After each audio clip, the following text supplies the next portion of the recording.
Hey students, welcome to another session of most important rules of English grammar. I know grammar के rules जो हैं हमें थोड़ा confuse करते हैं, but इस सीरीज़ के साथ आपको धीरे धीरे सारे vocabs के rules, एक ग्रामर के rules समझ में आ जाएंगे ना, बहुत अच्छे से इंग्लिश के सारे क्वेश्चन सॉल्व कर पाएंगे, चाहे आप किसी भी एग्जाम के स्टूडेंट्स हैं. तो फटाफट सेशन को स्टार्ट करते हैं गाइस. आज का जो बड़ा इंटरेस्टिंग सा रूल है और इस रूल पे बहुत सारे क्वेश्चंस आते हैं. आप चाहे SSC, CGL, MTS, steno, CHSL, आप बैंक के किसी भी एग्जाम के स्टूडेंट हैं तो आप देखेंगे कि ये इस पे बेस्ड क्वेश्चन आपको एग्जाम में देखने को मिलते ही हैं हर बार.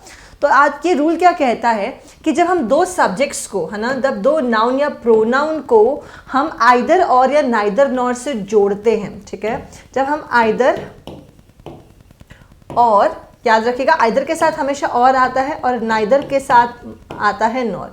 आइदर का मतलब होता है या तो या फिर, ये बात पॉजिटिव होता है, ये हमेशा पॉजिटिव होता है. ये कहता है या तो, ओके, या तो,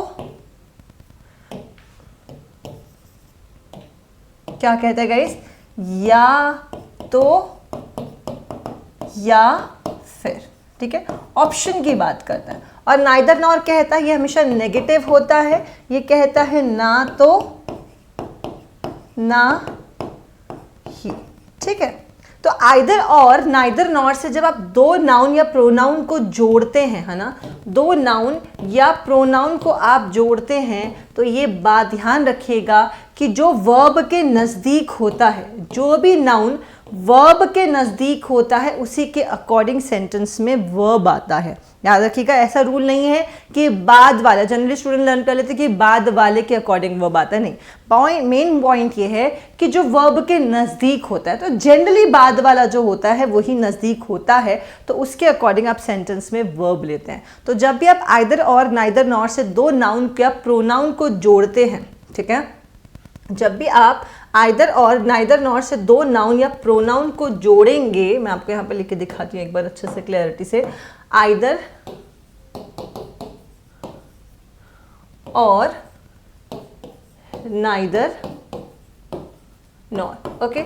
जब आप इससे दो नाउन प्रोनाउन को जोड़ रहे हैं, दो नाउन या प्रोनाउन को जोड़ रहे हैं, तो आपका जो वर्ब है वो किसके अकॉर्डिंग आता है, जो इसके नज़दीक वाला होता है, जो इसके नज़दीक होता है. और जनरली बाद वाला ही वर्ब जो है वो नज़दीक होता है. एक बार इसको हम क्वेश्चन देखते हैं, ज़्यादा अच्छे से क्लैरिटी आएगी, ठीक है. आइदर जेम्स और John are to be promoted. Either James और जॉन, तो हमें दोनों को सब्जेक्ट कंसिडर नहीं करना है, हमें बाद वाले को. तो वर्ब के नज़दीक कौन है, जॉन है.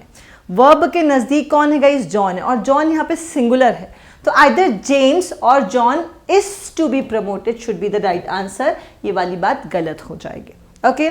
Neither the girls nor he are to take up the task, ये करेक्ट है. या फिर neither you nor he is to take up his task.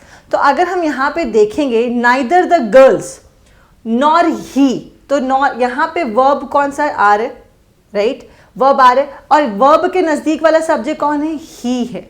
Verb के नज़दीक वाला सब्जेक्ट कौन है, ही. तो ही के साथ हम हमेशा सिंगुलर वर्ब का यूज़ करते हैं, प्लूरल का नहीं. तो ही के साथ हम इस को लगाएंगे, आर हमारा गलत हो जाएगा. मेरी बात समझ में आ गई. तो जो भी आपका वर्ब के नज़दीक होता है उसी को हम कंसिडर करते हैं अपना मेन सब्जेक्ट, और उसी के अकॉर्डिंग सेंटेंस में हम लोग लेते हैं verb. Am I sufficiently clear? Either the chief minister or the cabinet ministers is responsible for this problem.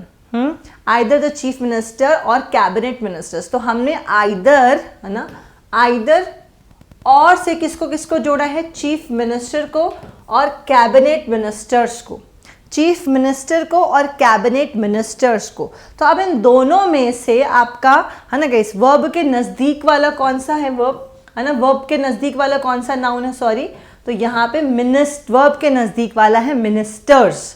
Verb के नज़दीक मिनिस्टर्स है, तो मिनिस्टर्स के अकॉर्डिंग हमें क्या वर्ब लेना पड़ेगा, मिनिस्टर्स के अकॉर्डिंग हमें वर्ब लेना पड़ेगा आर, प्लूरल वर्ब लेना पड़ेगा, राइट. तो करेक्ट आंसर आपका आर हो जाएगा, right. Is it clear to everyone? Next, either you and I are responsible for this mistake. Either you and I am responsible for this mistake. इस type का question आता है और generally read करने में तो ठीक लगता है, तो हम इसको करेक्ट मार्क कर देते हैं कि यार ठीक तो है ना, बट मिस्टेक है. अगेन देखो, वर्ब वर्ब, ये वर्ब है। इसके नज़दीक वाला सब्जेक्ट कौन है? आई।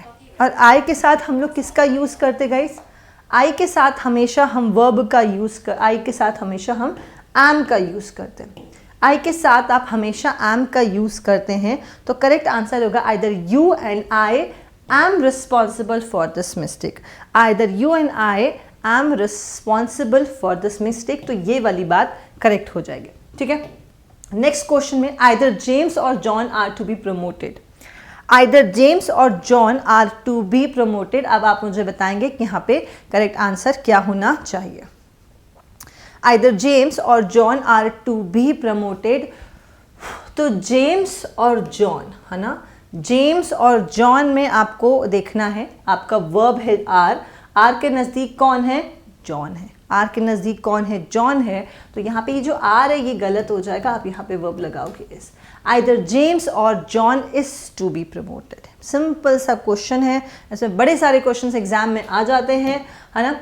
Either the chief minister or the cabinet ministers is responsible for this problem. अभी हमने इस क्वेश्चन को किया है, तो मिनिस्टर्स है हमारा सब्जेक्ट वर्ब के नज़दीक, तो हमने यहाँ पे क्या लगाना था? हमने यहाँ पे आर लगाया, are responsible for this problem, right. चलो अब कुछ क्वेश्चन आप लोग सॉल्व करेंगे। एग्जाम में क्वेश्चन डायरेक्टली कैसे पूछे जाते हैं इसको देख लेते हैं। आइदर अविका और Nikunj are going to win the prize in the hand writing competition. आपके एरर के क्वेश्चन एग्जाम में डायरेक्टली ऐसे आते हैं।